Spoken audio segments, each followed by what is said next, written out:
Uždėkite delnus ant nugaros, paspauskite ir suveskite delnus. Tarp delnų turi gautis raukšlė.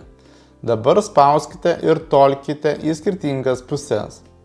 Gausis kaip audinių sustumimas, ištempimas.